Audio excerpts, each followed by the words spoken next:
Kalian tahu nggak apa anime yang paling underrated dan underdog di musim ini summer 2025? Gue yakin rata-rata jawaban kalian tuh sama gue. Clevates. Clevates ini anime dengan genre yang jarang banget disentuh oleh industri anime, yaitu dark fantasy. Gue nggak tahu ya, Dungeon Meshi kehitung dark fantasy atau enggak ya?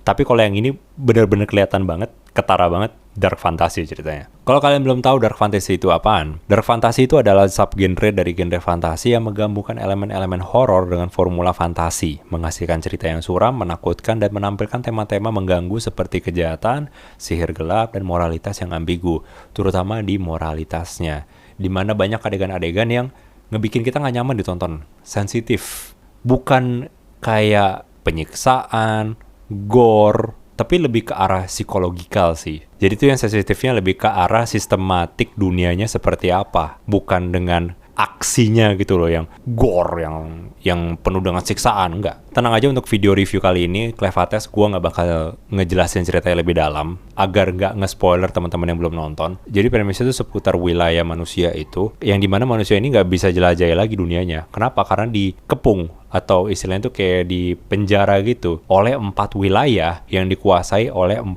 makhluk buas yang mereka manusia masih belum bisa kalahkan sampai saat itu. Nah, pada suatu hari, ada satu negara yang ngekirim 13 pahlawan untuk ngekalahin salah satu makhluk buas tersebut. Tetapi pada akhirnya kalah semua, mati semua, mokat semua, kecuali satu orang yang tetap mati. Itu salah satu MC-nya, salah satu protagonisnya yang cewek itu, Alicia. Cuman kenapa hidup lagi? Jadi ketika 13 pahlawan itu udah datang ke wilayahnya dan mokat semua, makhluk buas ini yang namanya Clevates, salah satu protagonisnya, mulai bingung. Kok manusia selama ini selalu datang ke dia, terus akhirnya saat ini ada yang bisa ngelukain dia sedikit doang, tapi tanduknya kayak ke baret gitu. Dia mulai tertarik dan didatengin sama dia kerajaannya. Kerajaan dihancurin, rajanya dibunuh, dan dia akhirnya tahu, oh ini ternyata kerajaannya punya kayak semacam armory gitu buat ngebuat sebuah senjata dari magic yang bisa kayak ngelukain dia gitu. Ya ujung-ujungnya dia udah hancurin semuanya, kecuali armorinya karena dia nggak bisa hancurin karena kayak ketutup segel gitu.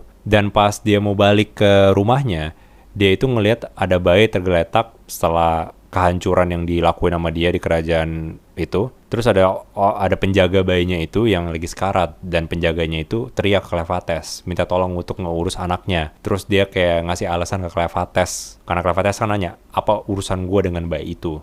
Terus penjaganya bilang, bayi ini tidak bersalah karena dia masih belum punya kemampuan untuk memilih apa yang dia ingin lakukan di kehidupannya. Dia hanya mengikuti takdir lah, ibaratnya. Nah, Clevates kayak tergerak sedikit gitu loh dengan kata-kata penjaga itu, dan ujung-ujungnya dia mencoba untuk mengurus bayinya dengan tujuan untuk mencari tahu sifat-sifat manusia. Nah, di situ kenapa MC-nya, protagonis yang ceweknya itu, Alicia, hidup lagi, karena tadinya dia itu pengen ngehidupin Alicia agar Alicia bisa ngurus bayinya, bisa ngenyusui bayinya. Tapi Alicia belum pernah punya anak, jadi nggak bisa ngenyusui bayinya itu. Dan pada akhirnya Alicia ini lebih ke arah kayak bodyguardnya ujung-ujungnya. Nah, ntar mereka bakal berpetualang lah seenggaknya untuk mencari orang yang bisa nyusuin bayinya, dan mereka bakal ketemu nanti orangnya. Dan proses dalam mencari orang tersebut itu arc-nya menurut gue salah satu arc yang paling menyedihkan dan disturbing dan mengharukan juga sih. Itu kenapa gue suka banget episode 6 kalau nggak salah. Itu episode yang paling gue suka, episode favorit gue, karena itu episode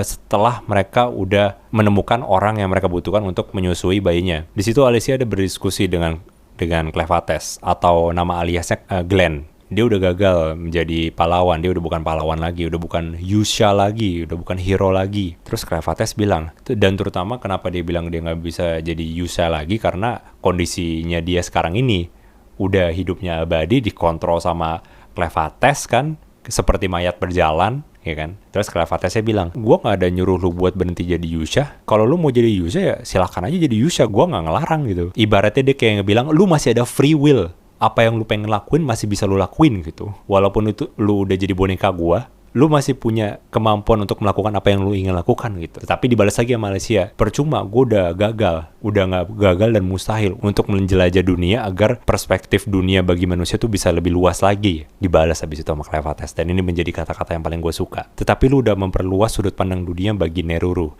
Neruru itu seorang budak yang dari kecil, dari bayi, diurus dalam sebuah perbudakan, dalam markas bandit. Dari kecil, nggak pernah keluar dari markas tersebut, dan setiap hari diperlakukan sebagai budak, bahkan sampai juga dihamilin dan anaknya dijual sama bandit-bandit tersebut ke seorang wizard atau magician gitu, yang kemungkinan besar menurut gue itu anaknya bakal dijadiin eksperimen. Berkali-kali loh itu digituin. Dan akhirnya Glenn sama Alicia ini, terutama Alicia, berhasil menyelamatkan dan mengeluarkan Neruru ini dari perbudakan itu, dari kawasan tersebut ke dunia luar. Neruru ini berterima kasih terus sama Glenn sama Alicia, terutama ketika Neruru udah tahu kalau Alicia itu seorang Yusha, seorang hero. Dan Glenn bilang kayak gitu ke Alicia, tapi lu udah memperluas sudut pandang dunia untuk Neruru. Gue suka banget ketika ada perspektif baru yang mengubah perspektif karakter yang lagi murung itu menjadi lebih bersemangat, karena perspektif baru itu yang diberikan oleh Glenn, seseorang yang seharusnya dilihat sebagai villain di awal episode,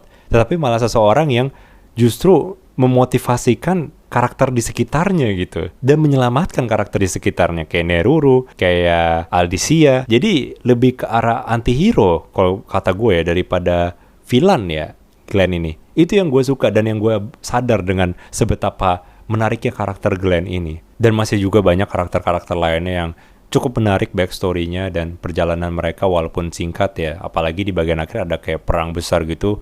Padahal ini baru season 1 loh. Dan itu ada perang besar banget. Dan menurut gue itu perang besarnya udah kayak setara kayak kalau misalnya nonton Magi ya. Itu kan di season 2-nya ada perang besar juga tuh.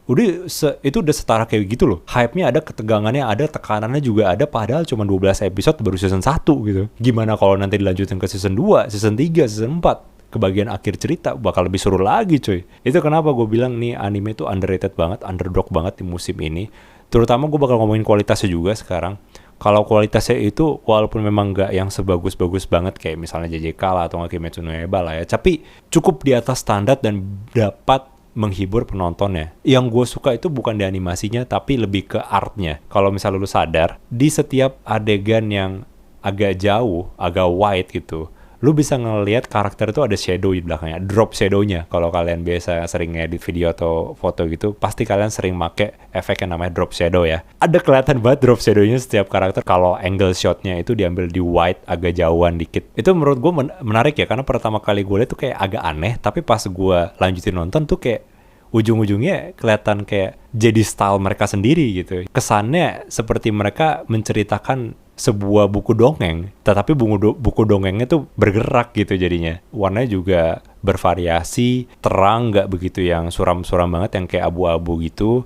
Nggak kayak Claymore ya. Claymore tuh salah satu anime dark fantasy, cuma udah jadul banget ya kualitasnya. Animasinya juga di beberapa bagian memang ada yang kurang, tapi rata-rata tuh di eksekusi dengan baik, kualitasnya lumayan bagus untuk animasinya. Yang gue bener-bener sukai dari Clevates di kualitasnya itu artnya, desainnya menarik banget. Apalagi desain untuk setiap makhluk-makhluk buas ya, yang menurut gue itu mereka berhasil buat dengan visual yang menakutkan gitu. Itu cara mereka memperlihatkan visualnya bukan cuman sekedar kayak memperlihatkan kekuatannya kalau kuat banget, tapi seremnya itu loh. Ini sesuatu makhluk yang bukan cuman sekedar kayak monster buas doang, tapi udah kayak semacam dewa gitu. Kayak Cthulhu gitulah. Horor gitu loh kesannya jadinya. Overall ini anime yang sangat menghibur, sangat menarik buat gue. Gue udah lama banget nggak nonton anime setertarik ini ya sebelumnya ya. Mungkin ya ada mungkin sebelumnya, tapi gue nggak pernah sampai setertarik ini. Sama seperti To Be Hero X gitu loh. Dalam satu season ada 2 anime yang benar-benar ngebuat gue tertarik terus untuk nonton setiap episodenya. Dan ini Clevates salah satunya yang sedikit banget dilirik sama orang-orang, dan gue mau kalian nonton animenya. Apalagi kalau kalian suka anime fantasi kan, genre fantasi, silakan ditonton animenya. Apalagi nanti ada season 2-nya. Gue kasih rating 9/10. Kalau menurut kalian kayak gimana untuk Clevates ini kalau kalian udah nonton? Komen di bawah, apakah bagus atau jelek. Sampai sini aja videonya, makasih banyak kalau kalian udah nonton sampai habis. Jangan lupa subscribe dan like kalau kalian pengen nonton video seperti ini selanjutnya. Jangan lupa juga subscribe ke Flying Showman, itu channel dimana gue suka bikin podcast ngomongin tentang anime-anime, lebih casual, lebih chill sama anggota-anggota Flying Showman. Tapi kalau kalian pengen langsung diskusi sama gue soal anime, silahkan join ke Discord Flying Showman. Linknya semua ada di deskripsi. Sampai sini aja videonya, makasih banyak sekali lagi kalau udah nonton sampai habis. Sampai jumpa di video selanjutnya. Jane!